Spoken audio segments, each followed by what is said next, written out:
What's going on? It's your boy CJ Goodfella back with the Boxing Clinic one time for the one time.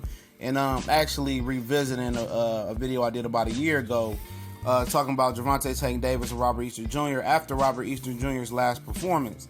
Now, a lot of people are, pretty much jumping off the Robert Easter Jr. bandwagon after the Denis Shavakov fight. And most of the people, some people that's sticking by him. And what you gotta understand is this: you have, off nights in boxing, just like LeBron, Kobe, Jordan had off nights on the court. So it does happen. It's a lot of pressure fighting in front of your hometown. Robert Easter Jr. just had a son as well. So a lot of things, a lot of variables are changing in his life. He's getting adjusted to life, and now it's a different type of pressure on you, especially when you're training and you're fighting at home. It's nothing that really deters me from, Robert Easter Jr. still being a good, solid pro. I mean, I didn't see anything that bothered me.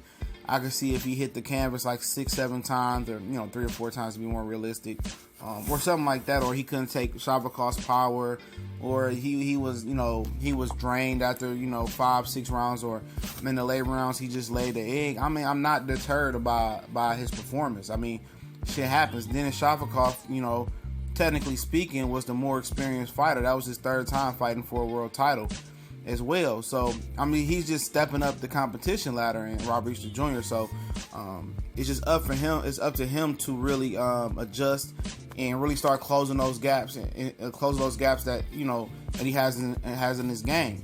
That's it. Nothing more, nothing less. It's nothing that should deter you from being a Robert Easter fan or thinking he still can do great things.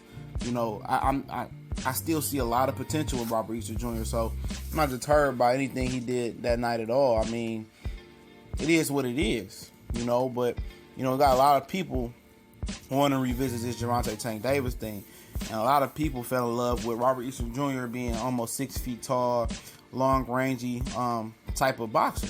In the shape of a lightweight Tommy Hearns. I mean, his frame as well.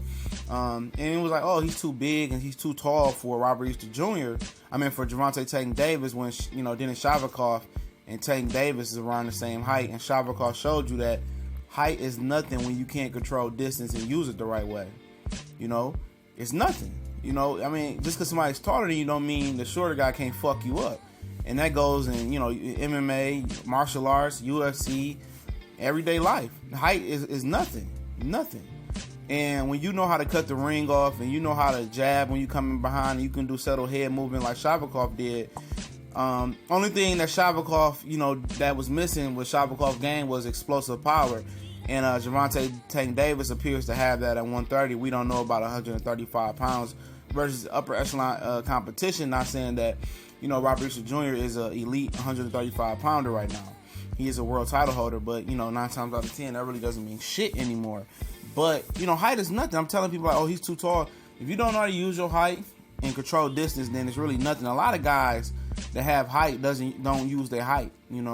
Robert Easter Jr. tried to use his height. He tried to bang it out and gain Denis Shavakov's respect, but he could never catch it. Get his real attention.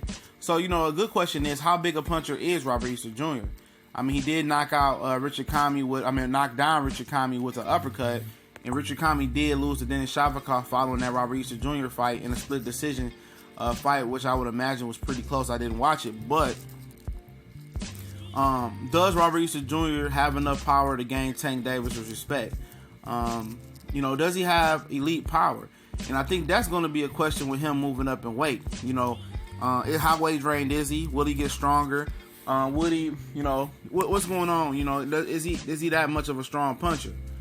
Or does he really have to hone his skills to be a very finesse type fighter as he moves up, or continues at 135 pounds, which is lightweight, which is Gervonta Tank Davis. We've seen him be able to outbox Pedraza. We see him bang and come forward. He's very athletic. I mean, he's very fast. He has the look, and it's going to be an interesting showdown if Robert Easter Jr. chooses to stay at 135 pounds, and the Tank Davis fight can be made. He had a little trouble making weight versus Lima Welsh, but I would love to see the fight. I tend to think that Gervonta Tank Davis last time out, I think I said that he had the style to beat Robert Easter Jr., which is a pressure type style.